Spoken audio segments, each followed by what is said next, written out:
Malaria is a serious health concern. It affects millions worldwide. This disease has been a persistent threat for centuries, causing immense suffering and loss of life.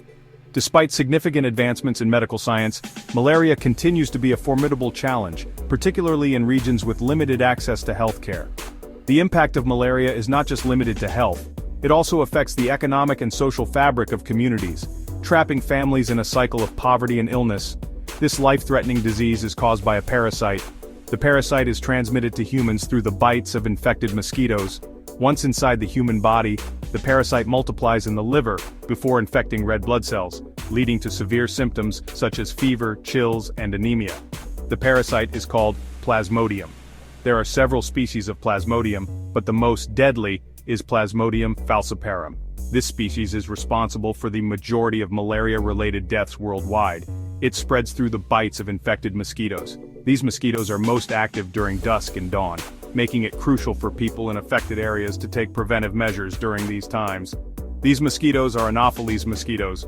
They thrive in warm, humid environments, which is why malaria is prevalent in tropical and subtropical regions. Malaria is a global issue. It affects people in over 90 countries, with the highest burden in sub-Saharan Africa.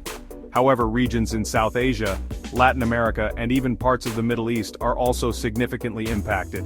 It impacts many countries, especially those with tropical and subtropical climates.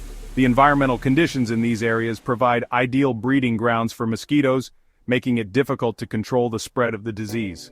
The World Health Organization estimates that nearly half of the world's population is at risk of malaria. This staggering statistic underscores the urgent need for comprehensive strategies to combat the disease. Every year there are hundreds of millions of malaria cases. The sheer number of cases puts immense pressure on healthcare systems, particularly in low-income countries where resources are already stretched thin. Sadly, hundreds of thousands of people die from it. The majority of these deaths occur in children under the age of 5, making malaria one of the leading causes of child mortality in affected regions. Children under 5 are most vulnerable. Their developing immune systems make them less able to fight off the infection, leading to severe complications and often death if not treated promptly. The fight against malaria requires a global effort. International organizations, governments, and local communities must work together to implement effective prevention and treatment strategies. We need to focus on prevention, diagnosis, and treatment. Using insecticide-treated mosquito nets, indoor residual spraying, and prompt medical care can significantly reduce the incidence of malaria. This will help reduce the burden of this disease. Education and awareness campaigns are also crucial in teaching communities how to protect themselves from mosquito bites and recognize the symptoms of malaria early. It will also save countless lives. By working together and investing in research and healthcare infrastructure, we can move closer to a world free of malaria. The malaria parasite is a fascinating organism. It has a complex life cycle. This cycle involves two hosts, humans and mosquitoes. Understanding this cycle is key to combating malaria. The journey begins when an infected Anopheles mosquito bites a human. The mosquito injects microscopic parasites into the bloodstream. These parasites are called sporozoites. They travel to the liver. In the liver, the sporozoites mature and multiply. They transform into merozoites. These merozoites are then released back into the bloodstream. In the bloodstream, the merozoites infect red blood cells. They multiply further. This causes the red blood cells to burst. The cycle of infection continues. There are several types of Plasmodium parasites that cause malaria. Plasmodium falciparum is the most dangerous. It is responsible for the most severe cases. Plasmodium falciparum is particularly deadly because of its ability to multiply rapidly in the blood. This can overwhelm the body's defenses. It can lead to serious complications. One such complication is cerebral malaria. This affects the brain. It can cause seizures, coma, and even death. Another serious complication is severe anemia. This happens when the parasite destroys red blood cells faster than the body can replace them. Plasmodium falciparum is a formidable foe. Early diagnosis and treatment are vital for survival. Malaria can be a tricky disease. Even after seemingly successful treatment, it can return. This is called relapsing malaria. It is particularly associated with Plasmodium falciparum.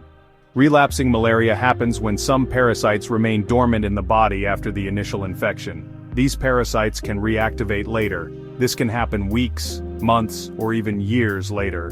The ability of Plasmodium falciparum to cause relapsing malaria poses challenges for treatment. It requires a different approach compared to other types of malaria. Understanding the mechanisms behind relapsing malaria is crucial for developing effective treatment strategies. We need to target and eliminate these dormant parasites to achieve complete cure. Section 5. The Silent Return, a Case Study. To understand the challenges of relapsing malaria, let's look at a case study. This case will help us delve deeper into the complexities and nuances of this persistent disease. A young woman, let's call her Sarah, traveled to a malaria-endemic region. She was excited about her trip, unaware of the lurking danger. She took anti-malarial medication as prescribed. Sarah was diligent, ensuring she followed the medical advice to the letter. She returned home feeling healthy. Her trip had been a success, and she resumed her daily life without any immediate health concerns. Several months later, Sarah experienced a sudden onset of fever, chills, and body aches. These symptoms were severe and unexpected. She was diagnosed with malaria. This was puzzling. How could she contract malaria after taking all the necessary precautions? She had taken her medication diligently. There was no lapse in her adherence to the prescribed regimen. Further investigation revealed that Sarah had a case of relapsing malaria. This form of malaria is particularly insidious. Some P. falciparum parasites had remained dormant in her liver. These parasites can evade the immune system and standard treatments. These parasites had reactivated, causing a new infection. This reactivation can happen months or even years after the initial infection. Sarah's case highlights the silent threat of relapsing malaria. It serves as a stark reminder of the challenges in eradicating this disease. It underscores the importance of follow-up care and awareness among healthcare professionals. Continuous monitoring and education are crucial in managing and preventing relapsing malaria. Section 6. Detecting and combating the invisible enemy. Diagnosing malaria promptly is crucial for effective treatment. Early symptoms of malaria are often flu-like. This can make it difficult to diagnose based on symptoms alone. Microscopic examination of blood smears remains the gold standard for malaria diagnosis. This involves identifying the parasite under a microscope. Rapid diagnostic tests, or RDTs, are also available. These tests detect specific antigens produced by the malaria parasite. They provide results within minutes. Once diagnosed, treatment should begin immediately. The choice of anti-malarial medication depends on the type of malaria, its severity, and the patient's medical history. Section 7. Shielding ourselves, strategies for prevention. Preventing malaria is always better than treating it. There are several effective strategies to protect ourselves from this disease. Mosquito nets, especially insecticide-treated nets or ITNs, are a simple yet effective way to prevent mosquito bites. Sleeping under an ITN significantly reduces the risk of malaria transmission. Indoor residual spraying, or IRS, is another important prevention method. It involves spraying insecticides on the walls and ceilings of homes.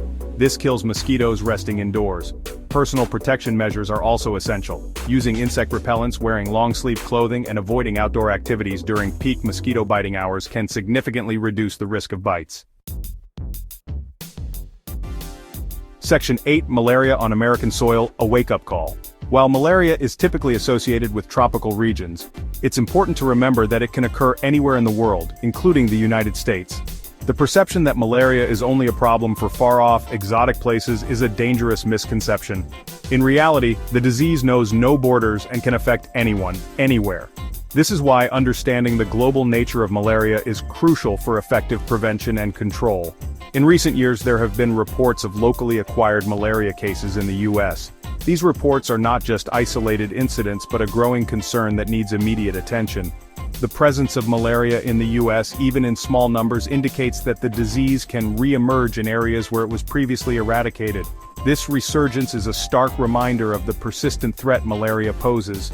These cases are a reminder that malaria can still pose a threat even in developed countries. The infrastructure and healthcare systems in developed nations might be robust, but they are not immune to the challenges posed by infectious diseases like malaria. The presence of malaria in these regions underscores the need for constant vigilance and preparedness. The mosquitoes that transmit malaria are present in the U.S. These mosquitoes, primarily of the Anopheles species, are capable of carrying and spreading the malaria parasite. Their presence in the U.S. means that the potential for malaria transmission is always there, especially if they come into contact with an infected individual. They can potentially spread the parasite if they bite someone who has been infected with malaria in another country. International travel plays a significant role in the spread of malaria. Travelers returning from malaria-endemic regions can unknowingly bring the parasite back with them, creating a risk for local transmission. This makes it essential for travelers to take preventive measures and for local health authorities to monitor and manage potential cases. These cases highlight the importance of continued vigilance, mosquito control efforts, and public health awareness campaigns. Public health initiatives must focus on educating the community about the risks of malaria, promoting preventive measures, and ensuring that mosquito control programs are effectively implemented. Only through a combined effort can we hope to keep malaria at bay and protect public health. Section 9. The fight continues. Knowledge and action as our weapons. Malaria remains a significant global health challenge, but with continued research, prevention efforts, and access to effective treatment, we can make a difference. Understanding the complexities of the malaria parasite, particularly Plasmodium falciparum, is vital for developing targeted interventions. We need to stay ahead of the parasite's ability to adapt and evolve. Raising awareness about malaria, its transmission and prevention strategies is crucial for empowering individuals and communities to protect themselves.